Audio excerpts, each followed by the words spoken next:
Que a doce paz do Senhor Jesus esteja no seu coração. Seja muito bem-vindo a mais uma aula da nossa escola bíblica. Eu falo aqui da Assembleia de Deus na Paraíba, na cidade de Santa Rita. E hoje vamos estudar a lição de número 7, Paulo, plantador de igrejas. Como você vê, o próprio título já sugere a ideia de um plantador, um agricultor, pois essa metáfora do agricultor é muito importante nessa hora, pois Paulo assume ela para mostrar como se dá esse processo de plantar igrejas em relação à ação humana e à ação divina. Então, o título é muito sugestivo, Paulo, o plantador de igrejas. Esta lição, ela tem por objetivo motivar a igreja local para plantar mais igrejas. É interessante ressaltar que a ideia de plantar igrejas não é uma preocupação denominacional de abrir mais um espaço da própria denominação. Pois, quando alguém tem a visão de ampliar a sua denominação, fica como se essa visão fosse mais uma visão empresarial de abrir filiais. É preciso ter uma visão de reino, onde se abre, plantar igrejas significa primeiro conquistar pessoas para Cristo e depois pensar no espaço físico. Pois Paulo não abria espaço físico para começar a comunidade. Ele começava a comunidade para encontrar um espaço físico em uma casa, pois não havia denominações naquele período e as comunidades se reuniam nas casas. Então começava com as pessoas para depois identificar um local, uma casa que abrisse a sua porta, onde ficaria sendo as reuniões. Hoje existe mais aquela preocupação de identificar um local, principalmente pelo status do local, do espaço, para depois abrir o espaço, construir toda uma estrutura da denominação, como quem abre uma empresa, uma filial de uma empresa, faz a publicidade para chamar o povo. A verdadeira obra de missões, de implantação de igrejas, ela começa conquistando pessoas, evangelizando crianças, todas as idades.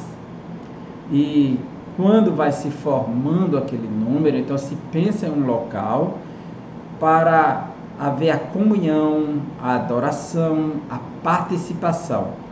Então, motivar a igreja local, quer dizer, onde tem uma comunidade sólida já, que se reúne e às vezes tem o seu ambiente representativo como a denominação, para que ela pense na ideia de fazer missões e levar Cristo e o Evangelho para outras pessoas, e assim abrindo novas igrejas, que a igreja é o grupo de pessoas, e a instituição chega para dar todo um aparato de ambiente, de espaço.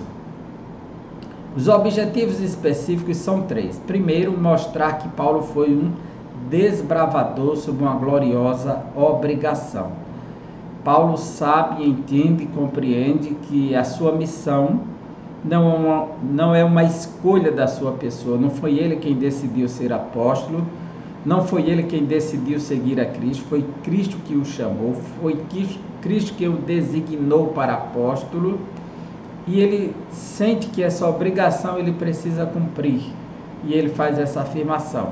Segundo, sinalizar Antioquia da Síria, como ponto de partida para o crescimento da igreja gentílica, as missões internacionais. Terceiro, pontuar as características de um plantador de igrejas. Quem é essa pessoa que vai plantar igrejas? Qual o seu perfil, suas características? Vamos encontrar o modelo em Paulo, que diz que a igreja precisa imitá-lo, assim como ele imita a Cristo. O textuário da nossa lição nos diz, eu plantei. Aí Paulo aqui assume a figura do agricultor. Eu plantei, Apolo regou, mas Deus deu o crescimento.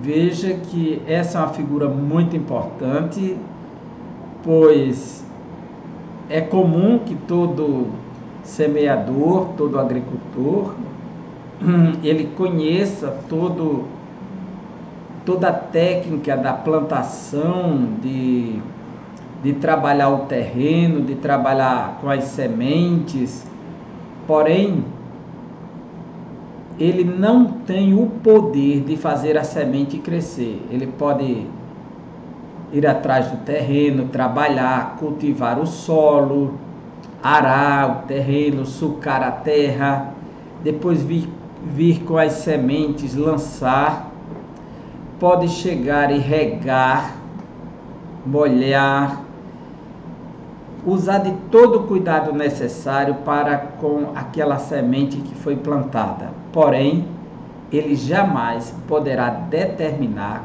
quando e como esta semente vai crescer. Então, Paulo mostra que como o crescimento da semente que é lançada na terra, ela desabrocha, ela morre dentro da terra para poder ressurgir.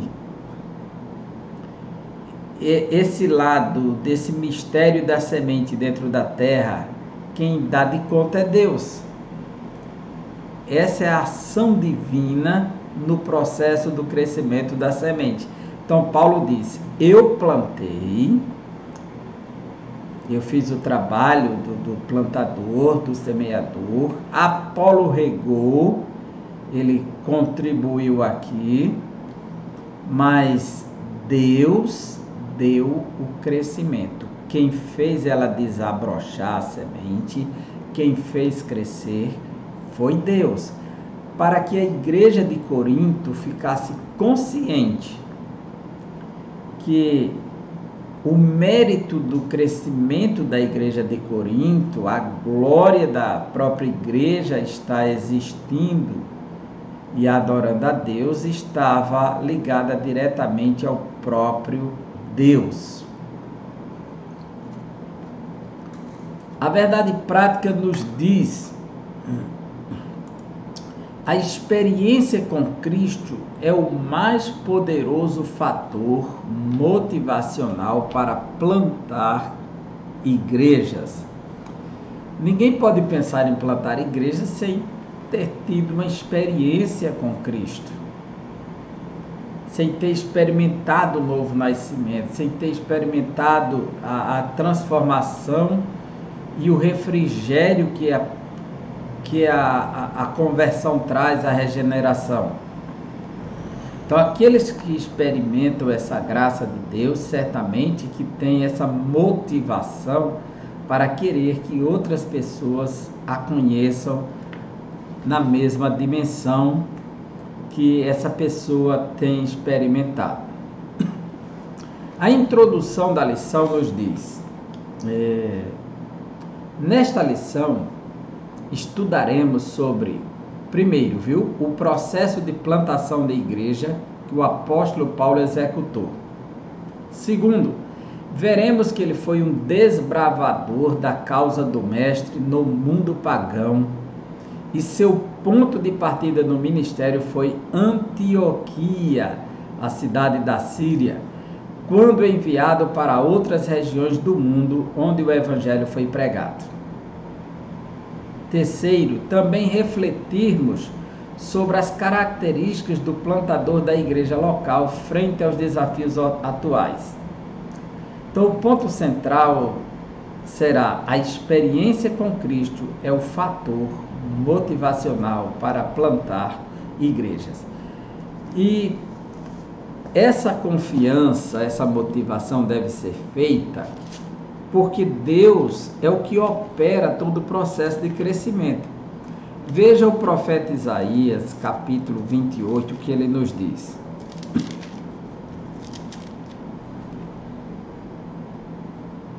Isaías tem uma parábola aqui, ele diz assim, versículo 23, o capítulo é 28, versículos 23 em diante. Inclinai os ouvidos e ouvi a minha voz. Atendei bem e ouvi o meu discurso. Porventura, lavra todo dia o lavrador para semear? Ou todo dia sulca a sua terra e a esterroa? Porventura, quando já tem nivelado a superfície, não lhe espalha o endro, não semeia o cominho, não lança nela o trigo em leiras, ou cevada no devido lugar, ou a espeita na margem? Pois o seu Deus o instrui devidamente e o ensina. Veja que todo o trabalho do plantio do agricultor, ele tem como base a instrução do próprio Deus.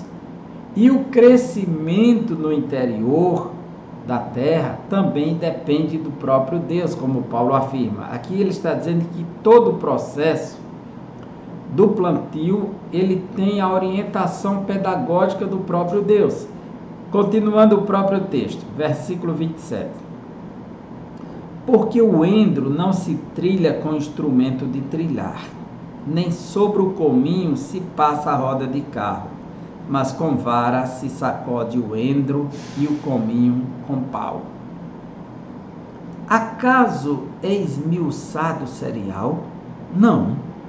O lavrador nem sempre o está debulhando, nem sempre está fazendo passar por cima dele a roda do seu carro e os seus cavalos. Também isso procede do Senhor dos Exércitos. Ele é maravilhoso em conselho e grande em sabedoria.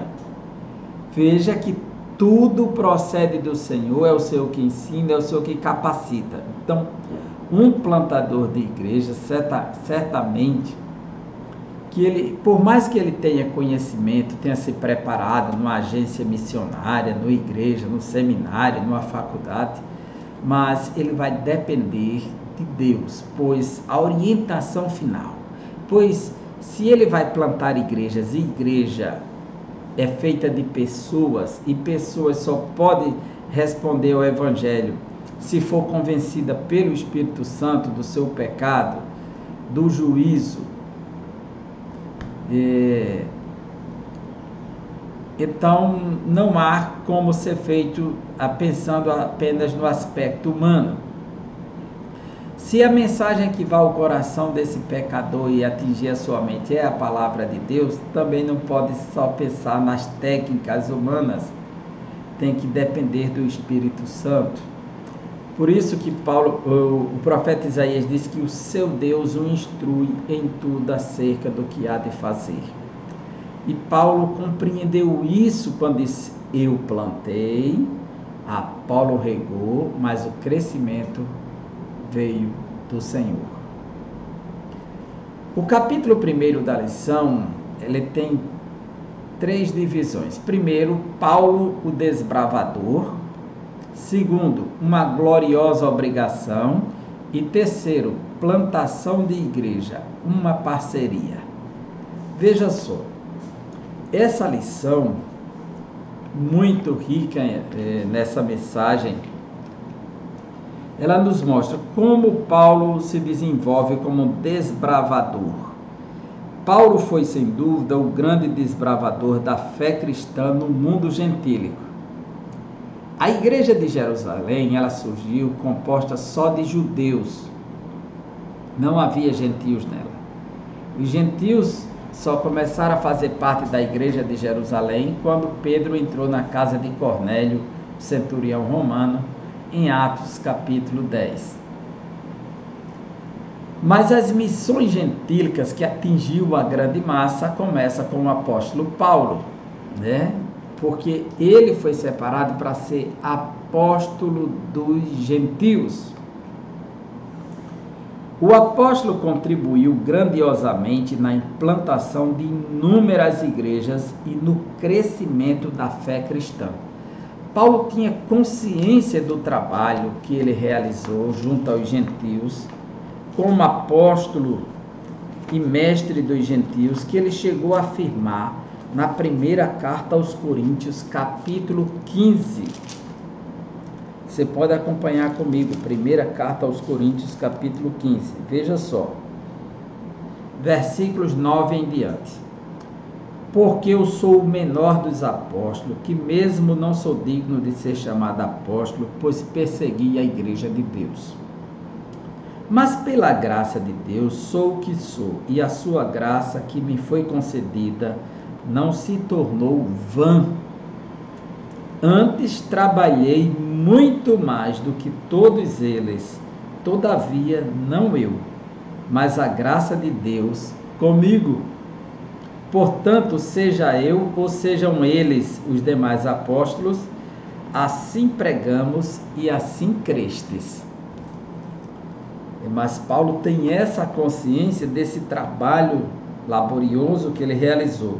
Sua vida e ministério nos constrange a semear o evangelho e a plantar igrejas em lugares onde pessoas nunca ouviram falar do evangelho das boas novas. Conforme Romanos capítulo 15, versículo 20, Paulo deixa claro que a sua ética ministerial é plantar igrejas onde não tem nenhuma igreja. É anunciar o evangelho onde ninguém conhece o evangelho. É ir justamente aonde estão os perdidos, os que não conhecem a Deus, não conhecem a Cristo, não conhecem o Santo Evangelho. Veja só, esforçando-me desse modo, capítulo 15 de Romanos, versículo 20, por pregar o Evangelho, não onde Cristo já for anunciado, para não edificar sobre fundamento alheio. Antes, como está escrito, hão de vê-lo aqueles que não tiveram notícia dele, e compreendê-lo os que nada tinham ouvido a seu respeito. O que você acha de uma igreja que abre numa rua onde tem outra igreja, ou no mesmo bairro? Está contribuindo com o evangelho? Será? Paulo tinha uma preocupação, se tivesse uma igreja numa cidade, ele não ia abrir. Ele não foi para Roma pregar antes, porque ele procurou pregar só onde Cristo não era conhecido. E em Roma, o evangelho já tinha chegado antes de Paulo. Então Paulo não foi para Roma e justificou que a preocupação dele era anunciar Cristo onde Cristo não era conhecido. Então, as motivações daqueles que abrem uma igreja em cima da outra, 200 metros de distância, 100 metros de distância, certamente que não é a motivação bíblica nem a do evangelho, infelizmente. Então, precisamos desenvolver a cosmovisão de Paulo, do reino e do evangelho. E não é o fato de estarmos já numa cidade que devemos abrir no mesmo bairro onde já tem igrejas que estão pregando o evangelho. Precisamos ter a visão paulina de anunciar Cristo aonde ele não tinha sido anunciado e assim cumprir a palavra que estava profetizado. Como ele diz no versículo 21, como está escrito, hão de vê-lo aqueles que não tiveram notícia dele, e compreendê-lo os que nada tinham ouvido a seu respeito. Parece que nós estamos girando no mesmo lugar o tempo todo, enquanto muitas pessoas estão indo para o inferno sem conhecer Cristo. Uma gloriosa obrigação. O apóstolo foi chamado por Cristo para pregar o evangelho aos gentios. Por isso, na Bíblia, vemos a expressão: eu, Paulo, sou prisioneiro de Jesus Cristo por vós, ó gentios. Efésios 3:1. Paulo, ele se declara prisioneiro de Cristo, alguém que está ligado ao seu Senhor de tal maneira. Tanto a prisão física e externa que ele foi preso, porque pregava o evangelho, quanto essa prisão espiritual à pessoa de Cristo por amor aos gentios. Seu compromisso com os gentios estava firmado em Cristo, o nosso Senhor. Neste sentido, toda a sua ousadia, coragem e precisão no ministério de plantação de igrejas, levavam em conta esse compromisso com Cristo, quando ele diz em 1 Coríntios 9,16: pois me é imposta essa obrigação, e ai de mim se não anunciar o Evangelho. O capítulo 9 da primeira carta aos Coríntios, Paulo está falando do seu direito de ser apóstolo, e como ele viu ao Senhor, e que ele tinha os mesmos direitos que os demais apóstolos, inclusive até de levar uma esposa, se fosse preciso. Mas ele abriu mão de muitos direitos apostólicos para servir a igreja de Corinto, porque alguns estavam fazendo acusações. Mas ele disse que ele pregou à própria custa, quando ele deveria ser custeado para pregar, porque lhe era imposta essa obrigação pelo Senhor e não pelos coríntios, e nem pela igreja de Jerusalém. Então ele se sentia impulsionado e obrigado a fazer isso na sua missão apostólica, o seu dever apostólico. Assim, Paulo passou a pregar ousadamente a Cristo nas sinagogas, anunciando que ele é o Filho de Deus, o Cristo, né? E essa ousadia e coragem recebemos diretamente do Espírito Santo. A gente vê que Paulo tem essa consciência quando ele diz em Atos capítulo 26, no seu sermão ao rei Agripa. Veja o que o apóstolo Paulo nos diz dessa consciência que ele tem de proclamar o Evangelho. Capítulo 23, versículo 16 em diante. Mas o Senhor Jesus disse para ele no caminho de Damasco: levanta-te e firma sobre os teus pés, porque por isso te apareci, para te constituir ministro e testemunha, tanto das coisas em que me viste, como daquelas pelas quais te aparecerei ainda, livrando-te do povo e dos gentios para os quais eu te envio. Olha, os gentios eu te envio, para lhes abrires os olhos e os converteres das trevas para a luz e da potestade de Satanás para Deus, a fim de que recebam eles remissão de pecados e herança entre os que são santificados pela fé em mim. Pelo que, ó rei Agripa, não fui desobediente à visão celestial, mas anunciei primeiramente aos de Damasco e em Jerusalém, por toda a região da Judéia, e aos gentios que se arrependessem e se convertessem a Deus, praticando obras dignas de arrependimento. Por causa disso, alguns judeus me prenderam, estando eu no templo, e tentaram matar-me.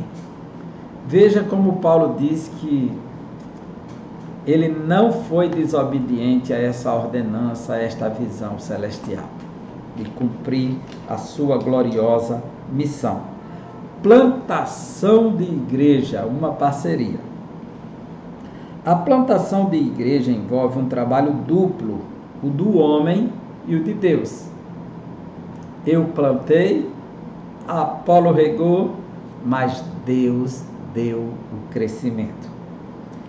Nós, seus servos, plantamos igrejas como sementes na terra.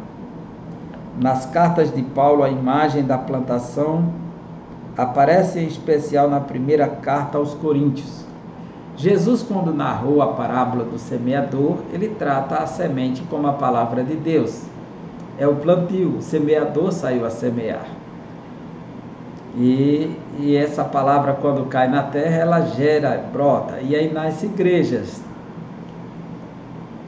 O apóstolo dava o devido mérito desse processo a Deus e disse: e nós somos os seus cooperadores, e a igreja, conforme 1 Coríntios 9:6, capítulo 3, versículo 9, e a igreja, a lavoura e o edifício de Deus. Aqui tem duas metáforas, uma da agricultura, que é o cultivo, a lavoura, aquilo que se planta, e que Deus faz crescer durante a noite, e o edifício, que é a construção, o empreendimento de construção, e que é um edifício que está crescendo. A igreja como edifício é o templo de Deus. Nesse divino ministério de plantação de igrejas, à luz do ensino de Paulo, fica claro que o trabalho de semear e plantar é nosso. Mas quem faz germinar, frutificar e crescer é Deus. Deus e o homem cooperam na plantação de igrejas. Veja o que Paulo diz em Romanos capítulo 10. Que é necessário que a igreja seja a voz de Deus na terra. É necessário que a igreja seja o braço de Deus para resgatar os perdidos. Veja o que Paulo diz aqui em Romanos, capítulo 10, versículo 13. Ele começa levantando um texto aqui, que está lá no profeta Joel, capítulo 2. Ele diz assim: porque todo aquele que invocar o nome do Senhor será salvo. Se ficarmos somente com esse versículo, diz: olha, qualquer pessoa em qualquer lugar que invocar o nome do Senhor será salvo. Mas não é isso que Paulo está dizendo. Ele está pegando o livro de Joel, trouxe para cá e vai dizer que só pode invocar aquele que ouvir. E o que ouvir é o que é capacitado a crer. Veja só. Porque todo aquele que invocar o nome do Senhor será salvo. Como, porém, invocarão aquele em quem não creram? Como eles podem invocar o que não creram? E como crerão naquele em que nada ouviram? E como ouvirão se não há quem pregue?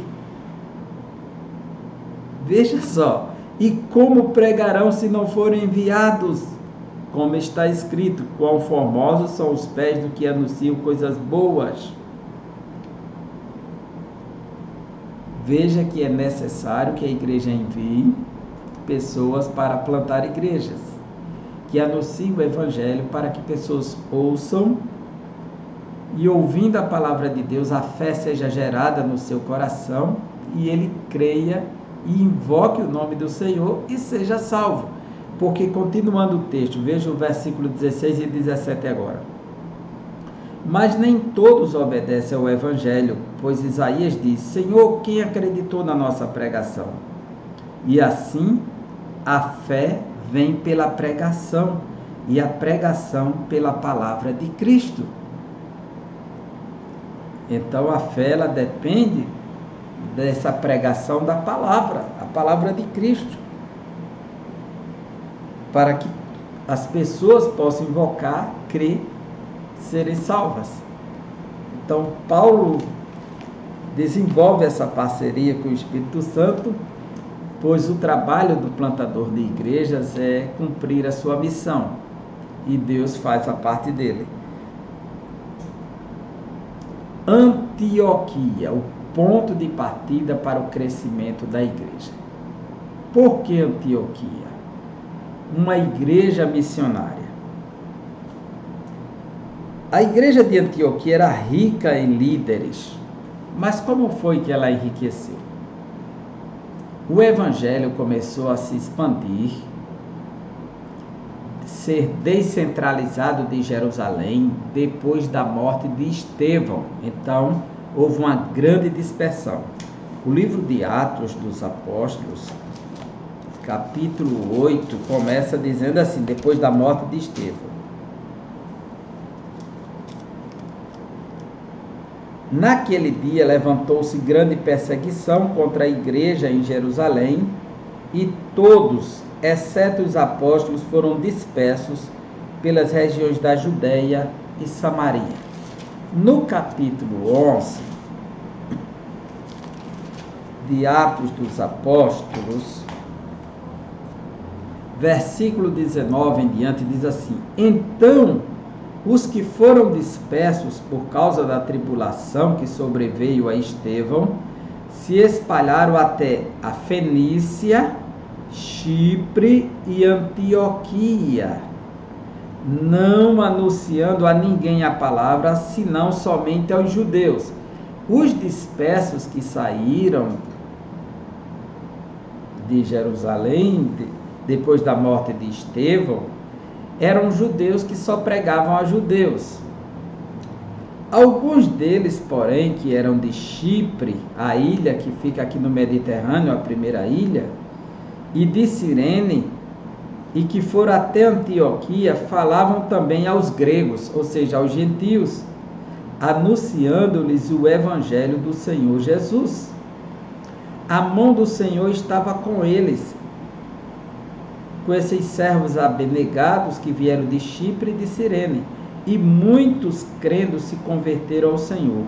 A notícia a respeito deles chegou aos ouvidos da igreja que estava em Jerusalém, e enviaram Barnabé até Antioquia. Então Barnabé não fundou essa igreja, ele foi para dar apoio à igreja que estava cheia de novos convertidos, porque era homem bom, cheio do Espírito Santo, diz o versículo 24 do capítulo 11 de Atos, e de fé, e muita gente se uniu ao Senhor. E partiu Barnabé para Tarso à procura de Saulo, e tendo encontrado, levou para Antioquia, e por todo o ano se reuniram naquela igreja, e ensinaram numerosa multidão. Em Antioquia foram os discípulos, pela primeira vez, chamados cristãos. Então, aqui está um marco. A igreja nasceu em Jerusalém, mas não foi em Jerusalém que ela foi chamada de cristãos, os discípulos do Senhor. Lá eles foram chamados de nazarenos, os nazarenos, os seguidores do Nazareno, os do caminho. Mas em Antioquia da Síria foram chamados pela primeira vez de cristãos. A cidade de Antioquia, que hoje se chama Antáquia, é uma cidade da Turquia asiática, olha só, do norte da Síria, olha só, Antáquia. Aqui é o local dela original, isso aqui é a estrada principal dela. É uma cidade bem localizada, bem estruturada até hoje, por isso que era um ponto central. Essa cidade, de acordo com F.F. Bruce, ele diz que Antioquia, que ficava sobre os montes, o Orontes, né, uma cordilheira de montes, a atual Antáquia, na província turca de Hatay, ao pé do Monte Sípio, a uns 25 quilômetros rio acima do porto de Seleucia. Por isso que Paulo vai sair de Antioquia para o porto de Seleucia e depois partir para a ilha de Chipre, na primeira viagem missionária.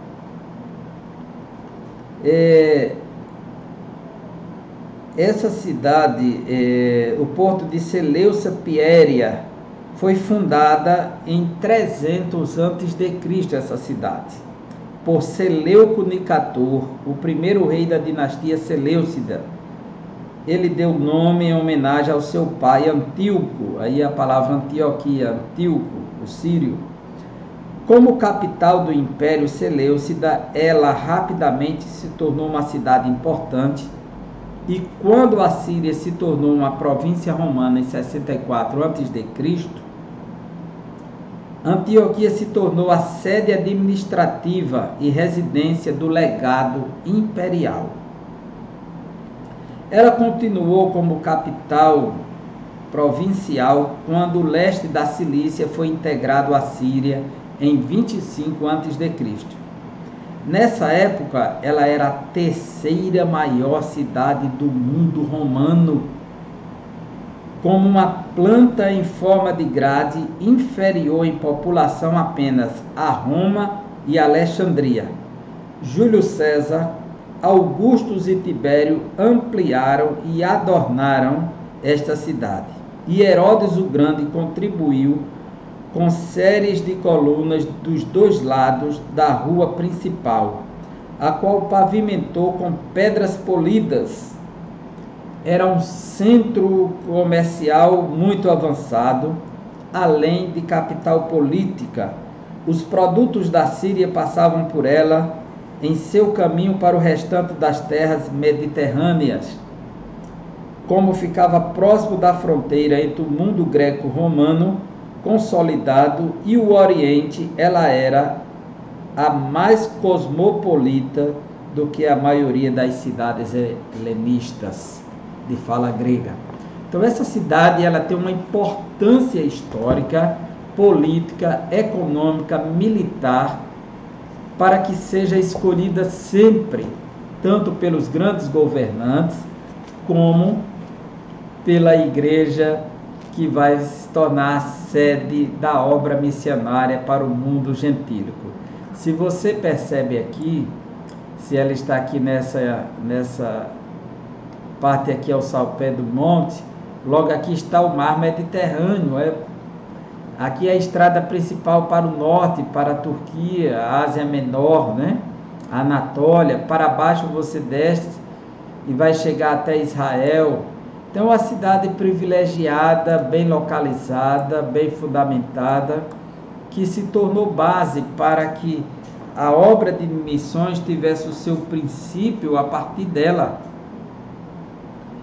E era uma cidade que ela cresceu rapidamente e havia nela, conforme Atos capítulo 13, de 1 a 3, profetas e doutores, a saber, Barnabé, Simeão, cognominado Níger, Lúcio de Cirene, e ainda Menahem, companheiro de infância do tetrarca Herodes, e Saulo. Ali foi o ponto de partida de Paulo para a extraordinária obra de plantar igrejas entre os gentios, juntamente com Barnabé, e recebeu a imposição de mãos da igreja. Se você vir Atos 13, 1 e 2, Paulo partiu de lá. Atos 14, 26, ele retornou para lá e partiu novamente. Atos 15, versículo 35 e 36, ele parte de lá. E o versículo 40 confirma essa partida. Capítulo 18 de Atos, versículos 22 e 23, a terceira viagem missionária de Paulo parte de lá. Então, sempre Antioquia da Síria como essa igreja base missionária. A primeira viagem missionária de Paulo, que sai aqui de Antioquia da Síria, veja, está aqui, que está Jerusalém, ó, nota, aqui está Damasco, logo aqui em cima, e lá na ponta norte está aqui Antioquia, a famosa cidade de Antáquia, atualmente é o seu nome moderno, porque ela se tornou uma cidade do Império Turco Otomano. Então Antioquia, que é o nome que vem do grego, de Antíoco, e Antáquia, que vem do otomano, né? de origem árabe a língua, aí chama de Antáquia. Antáquia quer dizer Antioquia em árabe, tá certo? Daqui será o ponto de partida. Paulo vai para a cidade de Seleucida, né? Seleucia, e daqui partir para o porto, vai para a ilha de Chipre, onde passa na cidade de Salamina, na ilha de Chipre, depois vai para a cidade de Pafos, na mesma ilha, segue para Perge, Listra, Icônio, Derbe, onde vai a outra Antioquia aqui, Antioquia da Pisídia, essa daqui, tá certo? Antioquia da Pisídia. Chega até Derbe e daqui ele retorna. Timóteo se converte nessa primeira viagem, sua família, e ele volta para cá. Então é assim que se dá essa primeira viagem missionária do apóstolo Paulo. É interessante que essa primeira viagem, Paulo e Barnabé, eles vão para Chipre. Nesse lugar o apóstolo desmascara o feiticeiro Elimas, o encantador, e ganha o procônsul da cidade para Cristo. O procônsul, que é um governador de uma província, né? Depois ele vai sair daqui onde o governador se converte e vai para Perge, Listra, e aí na região aqui da Turquia, da Ásia Menor Antiga, que vai acontecer dele chegar até Antioquia da Pisídia, onde os judeus fazem oposição a ele. Ao mesmo tempo, os gentios alegram-se e creem, e o Espírito Santo se faz presente ali.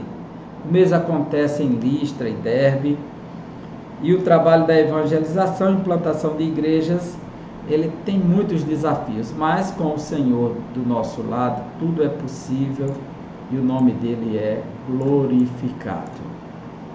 Essa primeira viagem missionária de Paulo, que acontece, ele vai fazer uma viagem de cerca de 2.400 quilômetros por cerca de 2 anos, tá certo? Quase 2 anos a primeira viagem. A segunda viagem missionária de Paulo, ela vai ter um período de cerca de 3 anos de viagem. A segunda viagem vai estender, são mais de 10 cidades que ele vai passar, e agora cerca de 9.000 quilômetros o apóstolo Paulo vai circular. Se na primeira viagem ele foi de Antioquia por mar para a ilha de Chipre, agora ele vai por terra.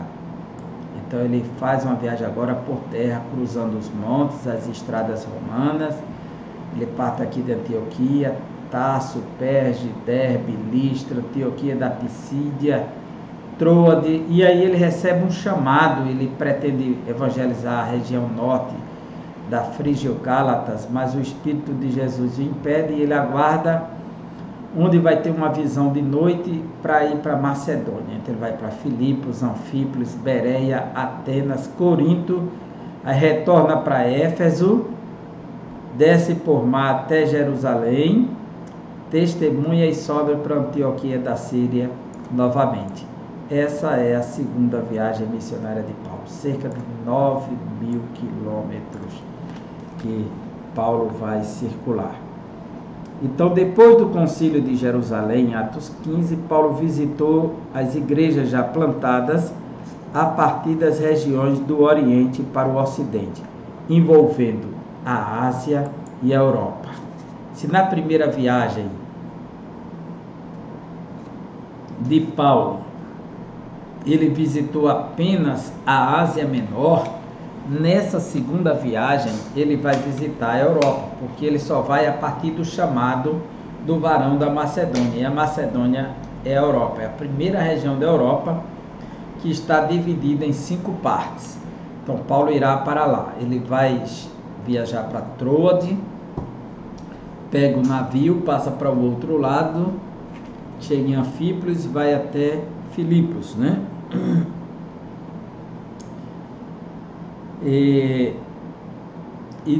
de lá ele faz o retorno dessa viagem e tem muito proveito nessa viagem missionária. Estendeu agora a obra de Deus pelas regiões da Europa.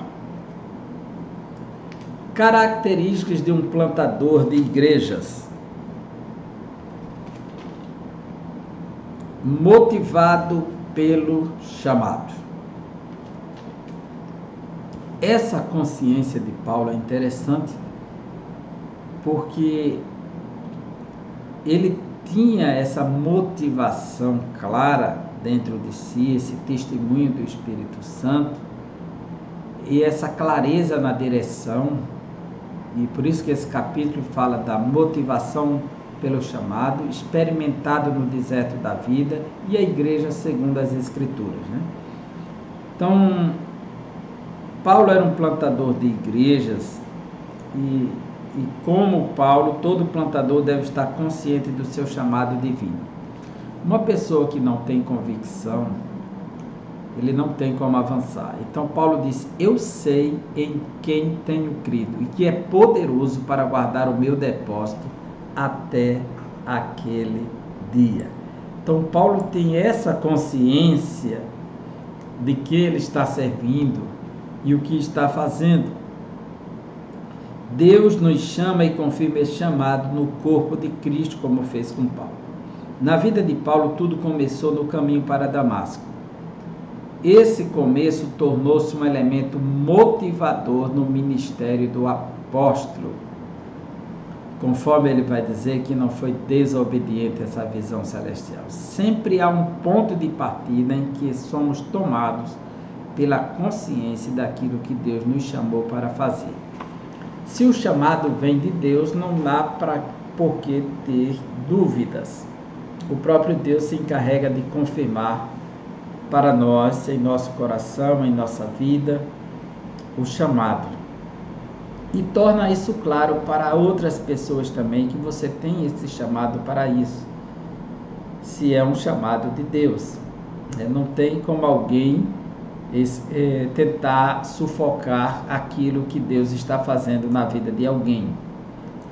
Pois se Deus chamou e Deus escolheu, ninguém vai impedir dessa pessoa realizar o que Deus determinou para que ela realize, a não ser que ela tome outros rumos, contrariando a própria vontade do Senhor.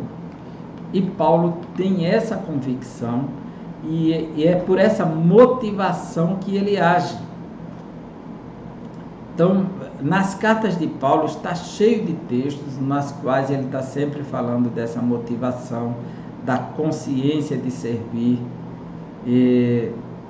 da segurança. Em Atos capítulo 20, ele diz que ninguém deve inquietá-lo,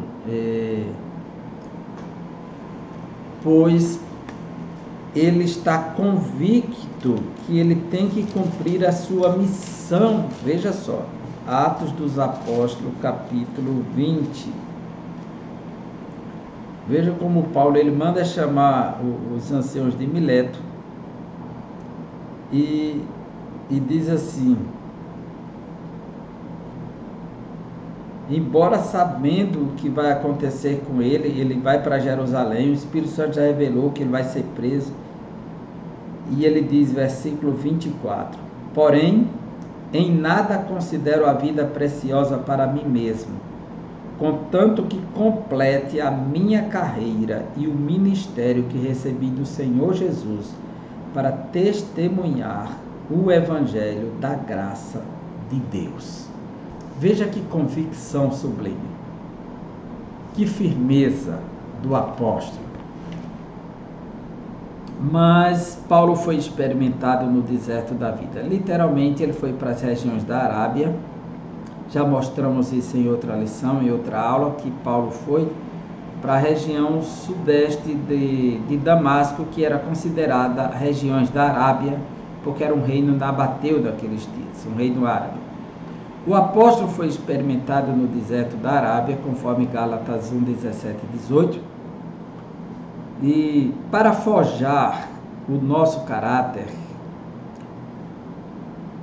muitas vezes Deus nos leva ao deserto da vida para falar ao nosso coração, conforme Oséias disse: te atraí ao deserto, levarei ao deserto e falarei ao seu coração. Ali somos capacitados por Deus para topar contra os grandes desafios na missão de pregar o Evangelho e plantar igrejas. E Deus faz isso para trabalhar a nossa personalidade, o nosso caráter, a nossa maneira de ser. Então ele forja o nosso caráter da sua maneira. A igreja segundo as Escrituras. Toda a igreja de um plantador de igreja deve levar em conta as sagradas Escrituras. Se o seu parâmetro, o seu fundamento, o seu norte não for as Escrituras, já começou com um destino determinado ao fracasso, pois ninguém pode seguir na obra de Deus sem a orientação de Deus dada pela sua palavra. Nas Escrituras vemos que a igreja local é um lugar onde devemos ter um relacionamento pessoal com Deus. Então já começa de comunhão, de serviço no próprio espaço, onde partilhamos a fé. E onde há amor pelo pecador, se aprende a amar ali. Onde há batismo no Espírito Santo para o exercício do serviço, profusão dos dons espirituais, ministeriais e de serviço, tudo isso acontece na comunidade local.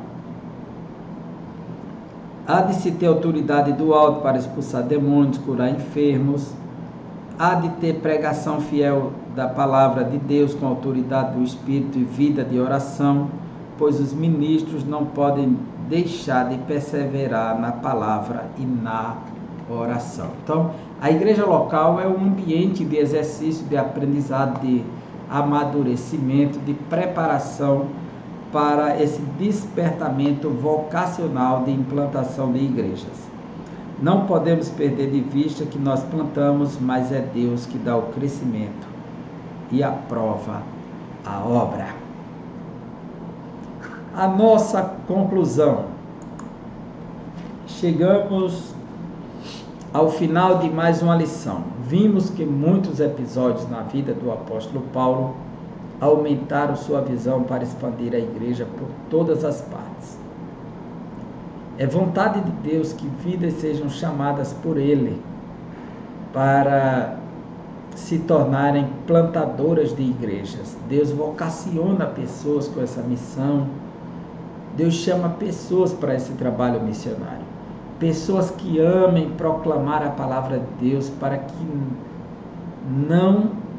quem não a conhece e formar uma igreja local que glorifique a Deus e viva a fé com fidelidade ao nosso Senhor e Salvador Jesus Cristo.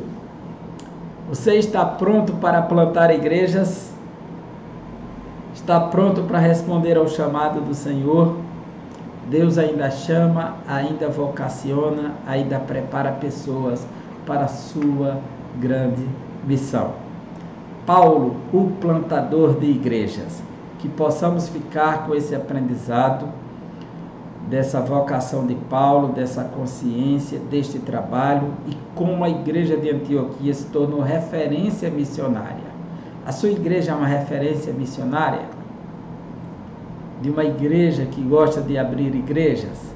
Tem pessoas apaixonadas pelo Evangelho, pela palavra, por pessoas, por almas, por vidas? Então essa é a nossa vez de incendiar pessoas que não conhecem o Senhor Jesus. Que Deus abençoe você e até a próxima aula, se Deus quiser.